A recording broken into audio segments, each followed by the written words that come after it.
Kadaama TV lwaleero ngenda kubaleetera Kadaama ali mu nnaku, ali mu kunyolwa.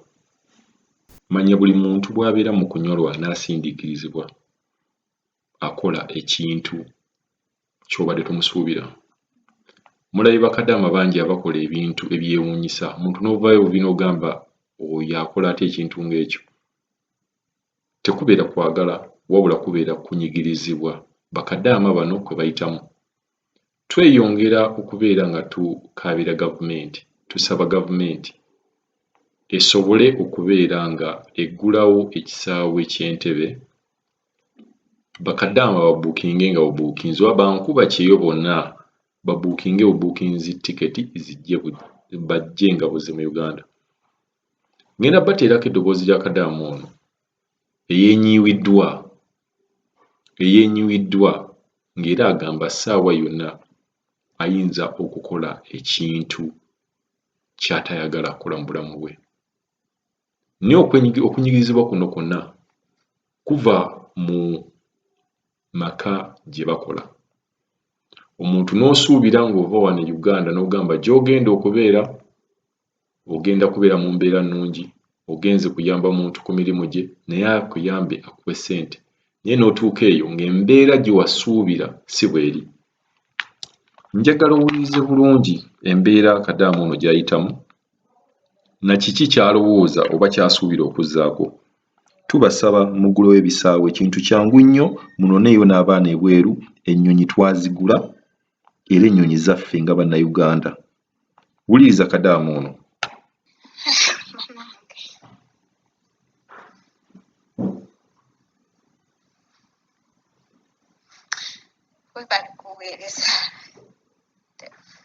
Naye bannayinza waliwo ekibuuzo kye mbuuza.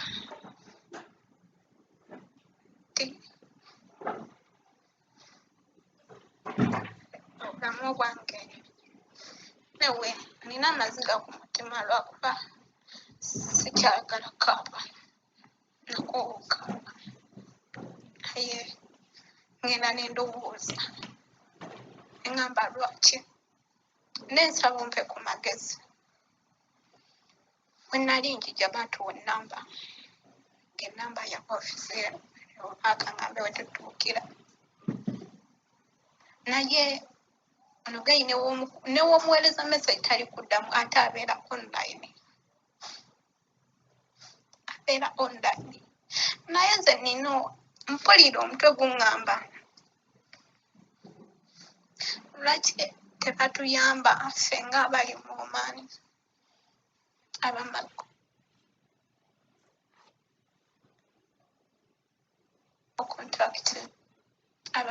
kontrakiti zaffe.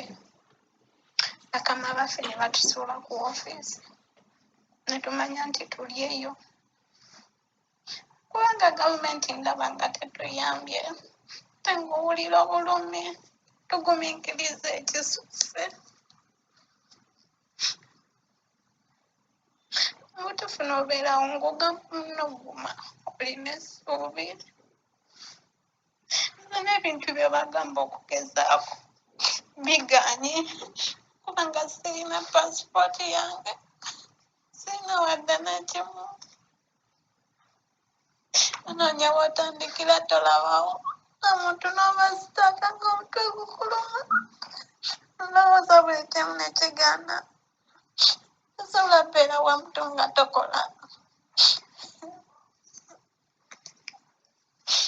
Sijja kugamba nti omuntu akuba, nti omuntu akola ki, naye omuntu abako n'ekyakunyigisa, kintu kye bayita waka. Bannaaye nze mpulira kikooye, mpulira nvunzeero. Senga nali sikula sandibaddewo okumala ebbanga, naye nabeerawo nga nguma, nga mmanyi kannindeko noti yange eggweko, nga mmanyi nti nno ennaku yange ngimanyi. Naye mpulira ndi ku kisenge nkooye bannange. Sigamba nti biba bigenderako biba byeyongera omuntu wakulabira ng'otudde luba ttalo no